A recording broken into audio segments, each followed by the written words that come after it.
Mobile कर लेंगे आप नहीं सर सुबह में 20 लोगों को निकाले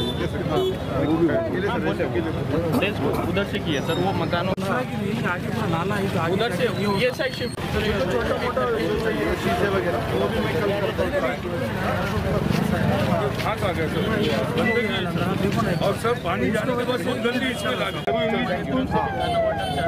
पानी का प्रॉब्लम पानी का प्रॉब्लम आज सोना नहीं आप पूरे मस्जिद मध्ये पण अनाउन्स केलं सर आता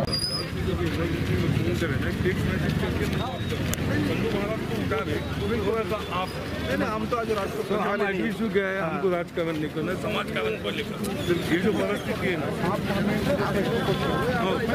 नमस्कार, मी राहुल कर्डिले, जिल्हाधिकारी नांदेड। नांदेड शहरामधल्या सगळ्या नागरिकांना आज आवाहन करतोय, कारण आपल्याला माहिती आहे की आपल्याकडे काल रात्री आणि आज दुपारपर्यंत फार मोठ्या प्रमाणावर पाऊस झालेला आहे।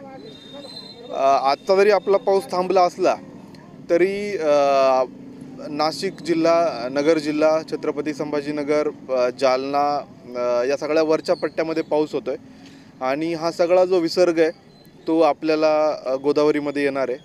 आणि आता जे इरिगेशन विभागाचे जे आकडे आहेत त्यामध्ये हा विसर्ग 3-3.25 लाखापर्यंत जाऊ शकतो।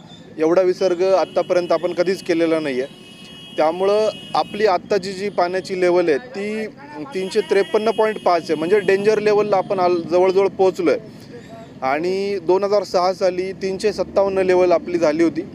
इरिगेशन विभागाच्या रिपोर्टप्रमाणे उद्या सकाळी 8 वाजता 355, म्हणजे डेंजर लेवलपेक्षाही 1 मीटर जास्त आपली हाईट होणार आहे। माझ्या सर्व नागरिकांना, नांदेडकरांना आव्हान आहे की जे नेहमीच्या आपल्या नदी पात्रा शेजारचे जे रहिवासी आहेत त्यांनी महापालिकेच्या निवारा केंद्रात किंवा अन्य सुरक्षित ठिकाणी शिफ्ट व्हावं।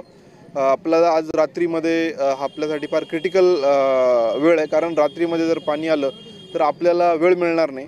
तर हे सगळ्यांना आव्हान आहे की आपण प्रशासनाला सहकार्य करावं, रात्रीतून शिफ्ट व्हावं आणि उद्या सकाळनंतर आपण परिस्थिती परत एकदा बघू आणि मग ती परिस्थिती बघून आपल्याला पुढचा निर्णय घेता येईल। धन्यवाद।